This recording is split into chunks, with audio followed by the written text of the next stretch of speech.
everybody. Welcome to Qué Golazo. We have a fantastic one-on-one as the USMNT get ready for Honduras and the Nations League. Remember, you can watch it all Paramount Plus, of course, but we have Reggie Cannon, 22-year-old defender from Boavista, looking ahead to the Nations League. He talks to me about the tournament, his own career, what he's learned as he plays in Europe, in Portugal with Boavista, and so much more. A really smart, really great person, not just a player. One-on-one with Reggie Cannon begins right now. The USMNT prepare for what is their first big test in a while as they get ready for CONCACAF'S Nations League in Denver. This is a young, super talented squad, but now it's the time for Greg Berhalter and co to show once again what they can do against regional opposition and hopefully face Mexico later in the tournament. One of those players is 22-year-old right back Reggie Cannon, the former FC Dallas defender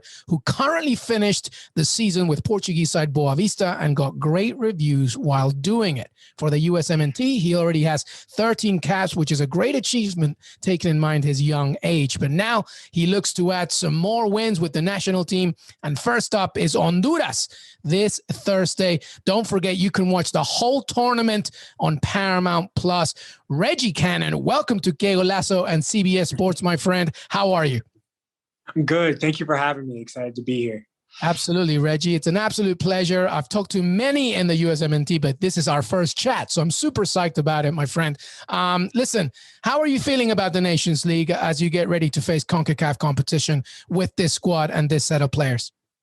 No, we're really excited for what's to come. You know, with obviously this super talented and young group, we're looking to win our first trophy together, and obviously prepare for World Cup qualifying that comes at the end of this year. So this is a great opportunity to kind of replicate that schedule with game travel, and to see who can handle it and how to make this group the most successful it can be. So with so many young talented players, it's going to be a real test just to see what we can do. Reggie, one of the things, obviously, one of the big talking points is a lot of your players, a lot of your teammates are obviously just gaining more and more European competition. You, of course, Brendan Aronson, of course, Mark McKenzie, of course. We know about Pulisic, but is it a little bit of a hindrance, you think, all this travel? You just mentioned about it, having to go from one area, then back to another one. I mean, as we're recording, obviously, this is after the friendly as well in Switzerland. How does that get into your head a little bit, just all that traveling? With Greg, his mindset is that it just doesn't matter. We're going to play in some terrible conditions, especially come World Cup qualifying time. So the mindset has to be good with this group to fight through those things, because our anchors are what keep us grounded. So I really think this group is capable of so much, and to be able to replicate that and see what we're going to see in a lot of these World Cup qualifying, playing against a lot of nations that may not have good fields, may not have good conditions, good locker rooms. We're just gonna have to muscle it out. So we're really excited for what's to come. It's going to be very important. Yeah, absolutely. Listen, plenty has been said about this talent and specifically the World Cup in 2026. But I read this interview with you with The Guardian, and you want to be more immediate and focus on not just 2026, but like now and next year's World Cup. And get to that one first. Is that where your head is at? Yeah, I've heard a lot of quotes saying, 2026 is our year because, might be in USA and everything. And, that's great and all, but we're focused on what's to come next. Right now it's Nations League and ultimately next World Cup qualifying to have a good shot in 2022. And that's going to prepare us for, again, maybe another successful World Cup in 2026. But, I think we're getting a little too ahead of ourselves just because we're so excited about the talent that's coming up. So I think it's important to kind of focus on game to game and see what comes our way. But I think this group is obviously so talented and capable of so much. So I get the excitement that's coming out of a lot of guys' mouths saying 2026 because, everyone's going to be in their prime and everything, but obviously we're focused on what's to come and keeping grounded. Absolutely. Let's get it done now. Let's go game to game. Listen, let's talk about now and what's next. You were there at the Gold Cup in 2019 and of course Nations League action as well. Talk to me about sort of this group right now as you're preparing and as you get ready for this game against Honduras, because I guess there's also a little bit of Redemptionville here, just not because of you guys, but just because of what happened with the side that couldn't make it to the Olympics. Are you thinking about that? Yeah, there's obviously some history that was even accomplished this year by Honduras' U23s to knock USA out. Obviously there's a few heated moments in there, but I think the guys are just kind of focused on taking it game by game. And Honduras is going to be a great competition for us, and ultimately be the first opportunity we have to win a trophy. So there's going to be CONCACAF teams always come out with that intensity and trying to control the game just by running more, by winning more duels, by battling more, and that's just the nature of CONCACAF. So I think it's going to be a good test for these guys and be a good opportunity for everyone to get to the next level. Reggie, you want Mexico in the final, don't you? Yes, I definitely do. Obviously we still have those feelings that from that 2019 Gold Cup final. I will never forget that feeling, especially with that stadium full of just a sea of green Mexican fans. And it hurt because we were so close, but I knew I wasn't ready for that step. I knew I still had more to improve on, and now it's going to be a good opportunity to show what I've gained over the past couple of years to really make the difference this time. Reggie, I'm talking to you. It's the first time we're talking, and it's kind of amazing to me that you're 22. I hope that doesn't sound patronizing. It's like, do you hear that a lot? I do hear that a lot, especially considering that we have a group of such young guys, and most of our best players are literally below the age of 21. So I feel like a veteran. Like I feel like you're the old soul, Reggie. You're the old soul. Yes. But obviously, it's I just try to be the mature one in the group, because obviously, with so many young guys with so much talent, we have different types of personalities. So, I just try to focus on keeping grounded and, push my teammates to be the best they can be. Yeah, let's focus on this group. I know, we've talked a lot about the players, of course, Serginho Dest, Brendan Aronson, Zach Steffen. I mean, we could go on and on, but there seems to be a togetherness with you guys, because I guess the age thing is also a positive, because you guys are very close in age. Am I right in thinking that there's also this family sort of component to it, right? You have a WhatsApp group. I know Serginho Dest told me, you got this WhatsApp group. I guess you all feel very connected, and I guess specifically being around the same age helps you. Am I wrong in that, or am I right? What do you think? No, you're 100% right. Like, people are, are keeping up with each other's, relegation battles, trophy wins around the world.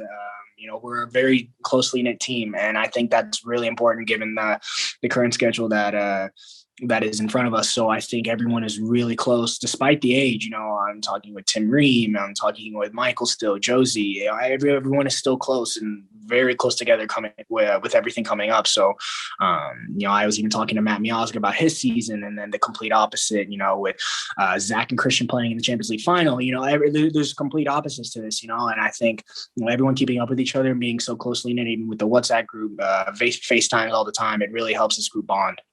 No, absolutely. All right, listen, I want to ask you about you for a second. Playing in Europe, very well for Boavista. I don't want to break any news here, but how are you feeling about sort of your future? Do you want to challenge yourself more, experience yourself more? What are you thinking? This year was obviously a very tough year, just given the standings with Boavista, but I learned more about myself, my teammates, about football than I ever would have, sitting on the bench at a big club or in a top 5 league. This is the growth that I wanted from this move. And that's exactly, I talked to Greg about it many times. Like, this is exactly the step I needed. Boavista is a family and a home to me. And, whatever opportunities may present themselves, it may come my way. I'm not sure. I can't talk about it, but, I'm just focused on what's to come. But Boavista has, given me the best opportunity to grow, to learn. The coaches have helped me grow in every single way, mentally, physically, tactically. It's been a great year all around. And obviously we're very happy to escape relegation. But, it was a very, very good year from a learning standpoint for me. Do you feel mentally stronger then? 1,000,000%. I learned so much about myself in this tough year, and what's going to push me to get to the next level, and what's going to get my team to the next level, what's going to help me push my teammates. I learned so much. I could go on and on, but this year was definitely very beneficial for me. Portuguese, Reggie. How's the Portuguese? Is it good? It's getting somewhat good. I'm able to go to the store and talk to the cashier a little bit, but that's enough. That's enough. Yeah, exactly. That's enough, right? But it's been pretty good so far. That's good. That's good to hear. All right, let's get back to the Nations League. Listen, question for you. How good, I know this may seem like a generic question, but I really would love to hear what you think. How good can this USMNT side be? Have you guys not even scratched the surface, do you think? Especially considering everyone's age, I don't even think we scratched the surface of the potential of a lot of our players have. But coming into that, a lot of these CONCACAF teams, they don't care about potential; they care what's put out on the field, and that's the biggest. I think it's going to be the biggest threat to this group. Is we know we have a lot of potential, but we don't have time to unlock that potential necessarily because World Cup qualifiers are right around the corner. So it's about grinding it out, finding what works for us, and playing for each other. And I think that's something this group is learning very quickly and adapting to very quickly. So. I think it's going to be a great opportunity for a lot of young players to learn about what CONCACAF offers. Reggie, a few more questions here. The second to last one, the penultimate one. Listen, you're a right back. I would love to hear some of your favorite right backs of the game. Who do you like? Who doesn't have to be modern game, can be any. Is there anybody that you look up to or model yourself after? That's actually a good question. I have a few that I kind of look up to. All right, give me some. After my first national team camp, one was definitely Yedlin, because he's done so much for fullbacks with the U.S. men's national team, making that move to Tottenham from Seattle after the World Cup, playing at a World Cup and at such a young age. He really showed me that it's possible to do anything. And given more recent times, obviously, Serginho, because even training against him today and the day before, he's such a talented player. Like, you never know what he's going to do. He's so shifty. He's so smart, so technical. And someone I really look up to because the technical side of my game is always something I want to work on. And he really shows me, the next level of that. I learn things from them, and I'm sure, they learn some things from me. And, that's kind of balance we need in the group, because it helps inspire competition and ultimately makes us great.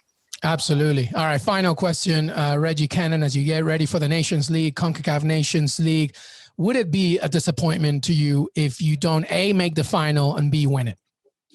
Yeah, I think 100% this group strives for greatness, and we don't settle for anything less. And, especially given the work ethic of this group, the talent and potential of this group, I think it would be ultimately a disappointment to not reach the final and play Mexico.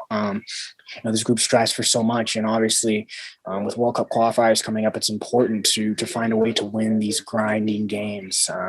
I think that's going to be a very important notion coming up. So with this group, I can tell everyone, is hungry for the most, for winning that trophy, for lifting that first international trophy for a lot of us. It's going to be a big opportunity. I think Honduras is a great start to this. Absolutely. Reggie Cannon, 22-year-old right back, former FC Dallas, Boavista, USMNT International, CONCACAF Nations League this week, USMNT against Honduras. Reggie, thank you so much, brother. Thank you, brother. Hey, everybody. I want to thank Reggie Cannon for joining me today. Don't forget to follow us on Twitter, Qué Golazo Pod. Listen to us on Apple Podcasts, Spotify, and Stitcher. You can watch every episode on YouTube, our YouTube channel. Make sure that you subscribe. Qué Golazo YouTube, youtube.com/Qué Golazo. We're on CBSSports.com. We're also on your CBS Sports app. The Nations League, CONCACAF Nations League, beginning this Thursday. Make sure that you stream it on Paramount Plus, all the action on CBS Sports, CBS Sports HQ, and beyond. Have a great, great day.